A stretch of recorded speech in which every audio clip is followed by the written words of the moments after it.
again with the second lesson of the Making Money Moves series. So if you've been following, this is a continuation from our last lesson where we talked about the budget box mentality. So now we're just going to go into another segment of that article, and we're going to talk more about the different ways we're locked into the budget box mentality. So thanks for joining. We're glad to kick this second lessons off, and we have one more, and then we'll move on to a whole different topic. So one more lesson in this series, and then we'll move on to a whole different topic. So the series again is about the budget box mentality. So thanks for joining. We're glad to have you. If at any point you have any questions with anything that is being talked about today, feel free to leave it in the comment. I'll be more than glad to take a pause and answer those questions.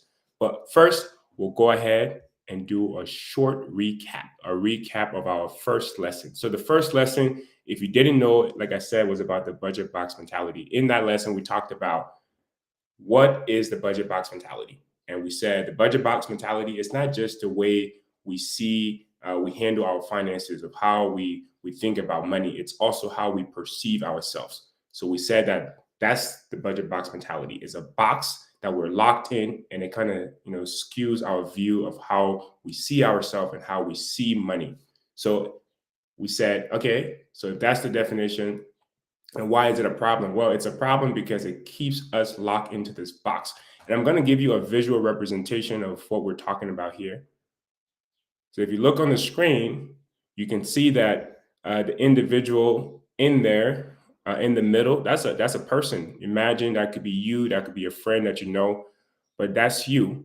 And surrounded by that, those are the different forces. So this second lesson today is we're going to talk about the forces, the different factors that keep us within the box.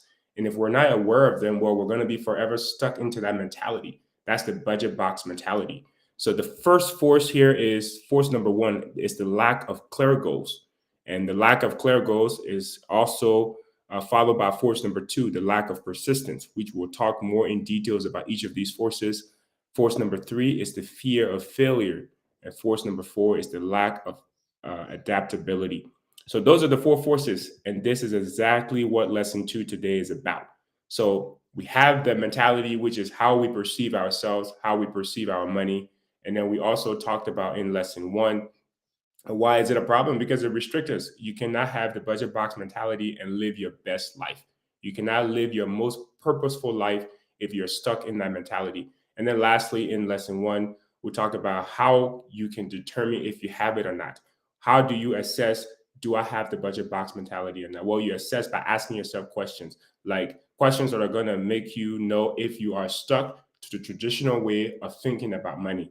And we said those traditional ways can include, hey, if somebody asks you to do something, do you tell them, let me go save money? Or we can't do that because I don't have enough money. So if you answer yes to questions like that, then you might be stuck in that mentality. But we did provide a disclaimer, and we said, just because you have it does not mean you cannot get out of it. Like many problems in our life, we're able to find solutions. And these are some of the solutions that we're trying to make you aware of today so that you can be able to get out of the budget box mentality. So lesson two, what keeps us in the budget box mentality? Well, we're stuck in that box as we show on the screen because of the four forces. And this is similar to how the force of gravity. So when you're in space, there's no gravity and you can float around. But when you're on Earth, however, it's a different story. So gravity keeps us grounded to the ground, right? Now, similar to the box, if you imagine a box as we show you, the things that keep you in that mentality is the four forces of the budget box mentality, which we talked about: the lack of clear goals, the lack of persistence, the lack of the fear of failure, and the lack of adaptability. So those four forces, if you're not aware of them, if you don't know how they affect you, you will be stuck in that mentality. So now each force has a motivator.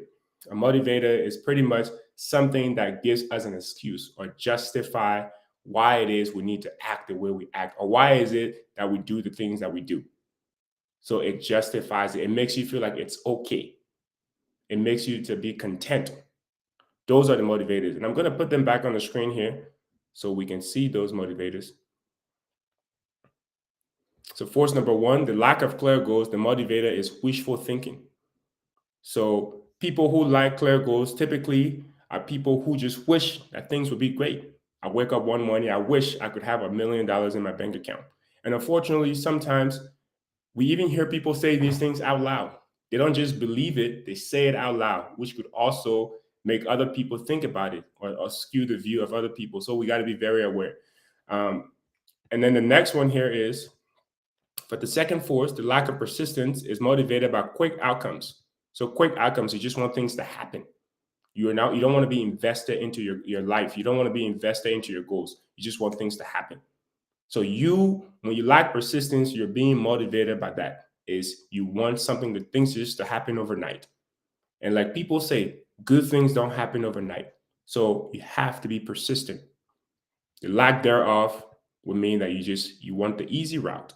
Force number three, the motivator behind force number three is the fear of failure. So we're afraid. A lot of it can do with our past. If we did not grow up in an environment where we're told to persevere, we're told to overcome challenges, then it's not as easy. For example, a lot of us who are Liberians, a lot of us by nature, we're not afraid of failing because we're very resilient people. Things don't come easy for us. Culturally, things are not easy for us. And we live through our childhood going through one obstacle after another. So by nature, we're resilient people. But that does not always equate to doing other things in our life. It does not equate to how we handle our finances. It helps, but it's not fully equitable. So you have to be aware and you have to know how to tackle these things. Now, the last one here is the lack of adaptability, which is motivated by external factors. Out of all these, this is the one that is out of the person's control. So when you're unable to adapt, then you're unable to overcome that fourth force. You have to be willing to adapt. You have to take the obstacles that were thrown at you and adapt. And how that's going to look is going to be different from one problem to another. So keep in mind that we have the four forces, which is the lack of clear goals, the lack of persistence, fear of failure, and lack of adaptability. Now, how do you get stuck in each of those? Why are you hindered by each of those? It's because of the things that motivate them. The lack of clear goals is motivated by wishful thinking. The lack of persistence is motivated by quick outcomes. You just want things to happen. The fear of failure is negative self talk. You do not believe in yourself. You talk down on yourself. Oh, people said this about me. I think this about me. You're motivated to have that fear because of those thoughts. The lack of adaptability, those are motivated by external forces, things that you can't control, which is understandable, but there's still a way around that. And we'll talk about those ways right now. But in the meantime, if you have questions, if there's anything that is of interest to you, please leave it in the comment. Thanks, Ophelia. I appreciate your feedback. Now, the next thing we're going to talk about is the four forces are there. They're numbered one, two, three, four. But does that necessarily mean that's how they're going to affect you? No. It's not necessarily if it's force number one. Yes, it might be the easiest. And then number four is the hardest because it's external factors. You do not know what life is going to throw at you.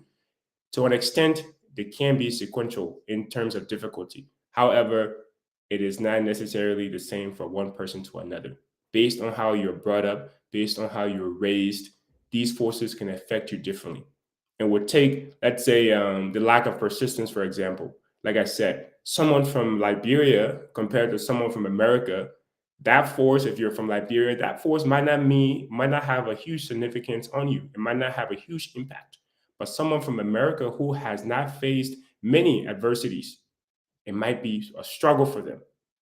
So based on how you're raised will determine how easy or how difficult it is for you to overcome these forces. So think about that. But the greatest of them all is the lack of adaptability. You cannot adapt. You plan all you want. Life throws a stone at you, and you do not know how to react. You do not know how to adapt. Now, the question becomes how can we break these forces? We know the force, we know what they're motivated by, we're educated. What can we do with that education? Well, to break the first force, we need to know how to set SMART goals. Second force, lack of persistence.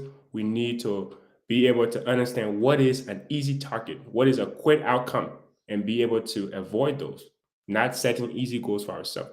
So we'll hold right there. We'll take a short break and we'll be right back. But stay tuned. We have a lot more to cover and we'll be right back after the break.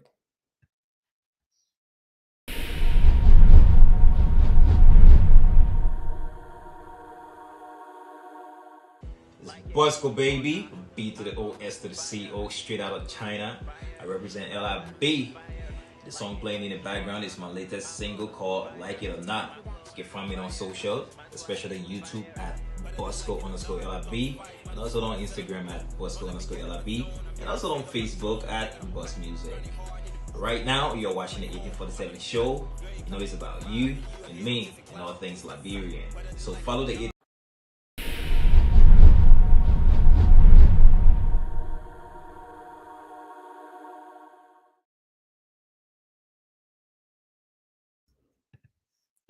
Welcome back. You're watching the 1847 show, and this is our new segment, which we've introduced this year, and it's called Making Money Moves. Pretty much, we're here to educate people on various financial topics. And this series specifically, we started with an article that I wrote last year, and that article is called The Budget Box Mentality. So, the budget box mentality, we said this is how we perceive ourselves in terms of finances and also just as people. And this is important to know because it limits us in, it prevents us in fulfilling our life's purpose. You cannot be fulfilling your life purpose if you're limited by how you think. So that's why we've turned this into a series to educate people, not just on what the problem is, but what are the solutions? What can we do to overcome those? So now we're talking about how can we break the forces. We know the four forces, we went over them. We talk about what motivates them. Now we're going to talk about, lastly, what it is that we need to do to break these forces. Now, keep in mind that at any point, we're trying to keep these videos specifically 15 minutes and under. And a member of our team has specifically bugged me about the time. So I'm very mindful of the time. We've gone about 12 minutes in. And this is not including the break that we took. So 12 minutes in, we have about 3 more minutes left. So I'm going to try to wrap it up as quickly as I can. But if you have any questions about anything, you can always send us a message and we'll be more than glad to have that conversation with you. Now, the 4 forces, how can they be broken? The lack of clear goals can be broken by setting SMART goals. So SMART doesn't mean that you set, hold on one second. SMART doesn't mean that you set bad goals or you set foolish goals. SMART is an acronym. It stands for specific. Your goal needs to be specific. What exactly are you trying to do? It needs to be measurable. SM, measurable. A, achievable. R, realistic. T, timely. So that's what the SMART is. It's an acronym that means you need to set goals that are specific, that are measurable, that are achievable, so on, realistic, and timely. So when you set a goal, what is specific? I want to lose 10 pounds. Not I want to lose weight. I want to lose weight is not specific. I want to lose 10 pounds is specific. Now, in terms of measurability, if you say you want to lose 10 pounds in one day, that's not realistic. It is measurable. You know the number that you want to lose. You know how long it's going to take you, but it's not realistic. So overall, your goal has to meet all of those elements. So that is how you can break the first force, which is the lack of clear goals. You break it by setting smarter goals. Now, the second force is the lack of persistence. How do you break the lack of persistence? You break that by avoiding easy targets, by setting goals that are easy. President Ellen Johnson Sirleaf said, and I love that woman so much, not because of her politics, but because what she represented as a woman. And she said, if your dreams, if your goals do not scare you, they're not big enough. And that is actually mentioned in the article. If you're dreaming, if you have goals and it do not scare you, like, how am I going to accomplish this? Like, is this even possible? Like, just think that for a moment. If it does not scare you, they're not big enough. So dream big is what she's saying. So when you lack persistence, you avoid easy targets, you avoid setting easy goals. Now, the third force, fear of failure. Remember, we said this is motivated by negative self-talks, negative self-talks. So the disbelief in oneself. You do not believe in your capabilities, either because people have talked you down or you've talked yourself down because of things that have happened in the past. But you can break this barrier by don't dwelling on your mistakes, by not dwelling on your mistakes. So don't dwell on your mistakes. People make mistakes. It's a part of life. I just made a mistake. That's a part of life, but you got to move on, right? So if you say, oh, shoot, I made a mistake, that defines me. I have to stop. Life sucks. I'm going to go and cry. You're going to cry for a long time. So don't dwell on your mistakes. Move on. Now, the last force is the lack of adaptability, which you said this is just life being life, life throwing obstacles at you and seeing how well you can juggle through them. So you have to be able to adapt. You have to be able to succumb those challenges. Now, how can you adapt? Some ways you can adapt is by having a plan B. We're not like God. We do not know everything that's going to happen. We cannot account for everything when we set our goals. So because of that, we have a plan B. Hey, if these things happen, what can I do? What is within my control? How can I move this piece over here to still keep going? If you only have one plan, you might not be able to adapt. So having a plan B is one way you can break that barrier.